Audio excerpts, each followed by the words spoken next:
Hey guys, here in a nutshell with me, Ina. Ito na, mas nagiging klaro na. Okay, kung ano ba talaga ang balak gawin ng IRCC sakaling maipasa itong Bill C-12. For those na hindi po updated o hindi nakapanood ng mga nakaraan nating episodes, ang Bill C-12 is pending sa Parliament, sa House of Commons. Tinutulak po yan ng Liberal government. At ang isa sa maaaring mangyari kung yan ay maging isa ng ganap na batas, ay mabibigyan ng kapangyarihan yung IRCC na magkansela, magsuspinde, ng ilang mga immigration applications or immigration documents like visas. Okay? Nung lumabas po yan, itong Bill C-12, marami pong mga opinion na nagsilabasan from immigration professionals, immigration practitioners, saying na, nako, kaya tinutulak ng ng gobyerno ay gagamitin daw nila yan para, baka raw gamitin nila yan para magkansela ng maramihan ng mga pending applications para maresolba yung problema ng matinding backlog ngayon din sa mga processing time. Isa po yan sa mga naging hinala ng immigration lawyers, for example. But in this article that I will share with you, kahapon lang po to, pinublish ng CBC News. Mukhang may specific targets pala, no, ang Ottawa, at least according to this report. O, tignan ninyo. Ottawa seeking mass visa cancellation powers to deter fraud from India, according to internal documents secured by CBC News. Actually, dalawa po yung bansa na na-cite dito, hindi lang India, although India lang po ang nasa headline. Later on, you will see it's to deter fraud from India and Bangladesh. Okay, sige, puntahan muna natin. Lagay ko lang po muna itong aking title.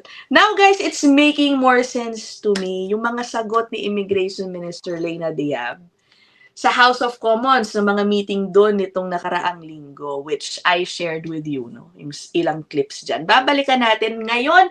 Nagigets ko na. Okay, now it's making more sense to me. O sige, puntahan muna natin tong article. Okay. From CBC News. The federal government is seeking the power to cancel applications for groups of visa holders, at least in part due to concerns of fraud from India and Bangladesh, according to internal documents obtained by CBC News. Visa holders na, so ibig sabihin na isuhan na ng visa ang mga to at ika-cancel. Okay, yun daw umano ang isa sa mga balak paggamitan ng IRCC ng Bill C-12. So nagkaroon daw po, according to internal documents, ito nga, secured by CBC News, merong departmental presentation na ginawa sa opisina ng Immigration Minister.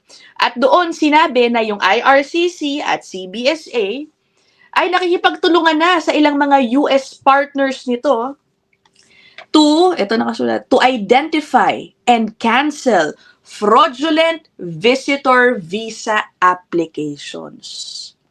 Okay, so nandito na itong mga tumalamang, no? Naka-visitor visa. Okay.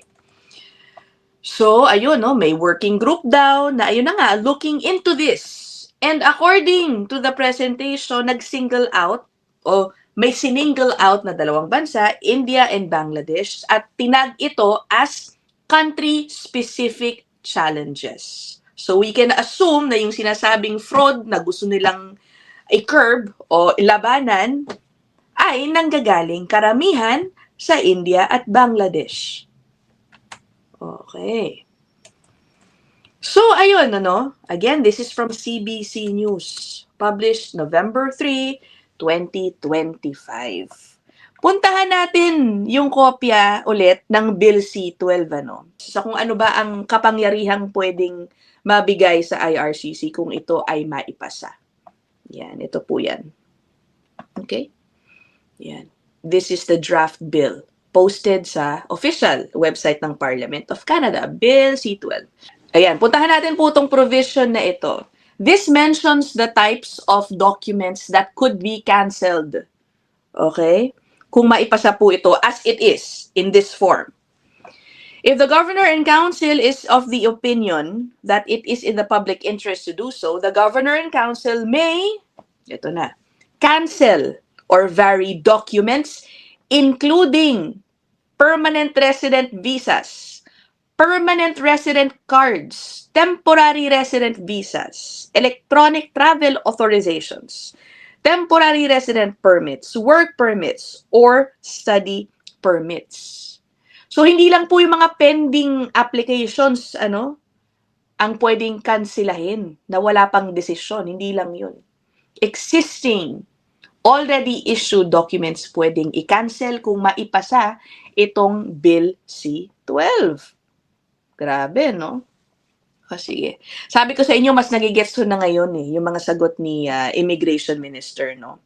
Balikan natin itong mga sagot niya nung tinatanong siya kung gagamitin ba yung mass cancellation powers, yung proposed mass cancellation powers, sa mga fake asylum claimants. Kaya pala hindi niya dinidiretso, no? Hindi niya sinasagot na oo, na balak nilang gamitin sa fake asylum claimants kasi siguro may iba siyang nasa isip na mas priority nila. So now, it's making more sense to me. Tama siya, dinidiin niya na fraud, diba? Eh, yun naman pala talaga, ang target nila, according to the CBC News, is visitor visas acquired fraudulently.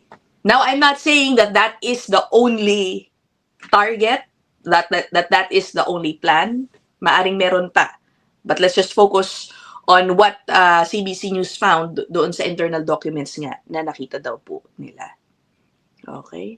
Isa sa mga tanong ko dito, no, I wonder, pag na-cancel na yung mga visa at nandito na yan, paano ang effort to have these people leave? Kasi that is the obvious next step.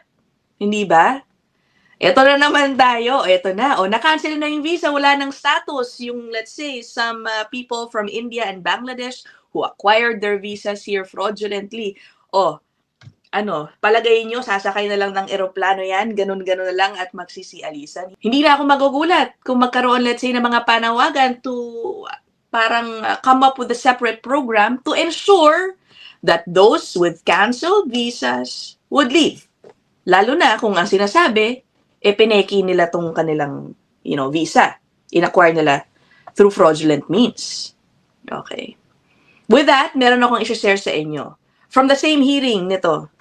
Okay, meron pong tinanong, this same lawmaker, the same MP rather, may tinatanong po sa CBSA. Okay, yung CBSA representative na nandoon. Dito lumalabas, okay, na yung CBSA aware na meron silang mga taong nasa wanted list, 'di ba? Yung mga inadmissible na nawawala. Kaya nga nasa wanted list, hindi nila alam kung nasaan. Okay, high priority ito. Marami po dito also committed crimes. Nabanggit niya dito and basically indirectly admitted na nahihirapan silang hanapin ang mga ito. Kaya they are very reliant, nananawagan sila sa mga tips para matuntun ang mga taong ito. No, let me play this one.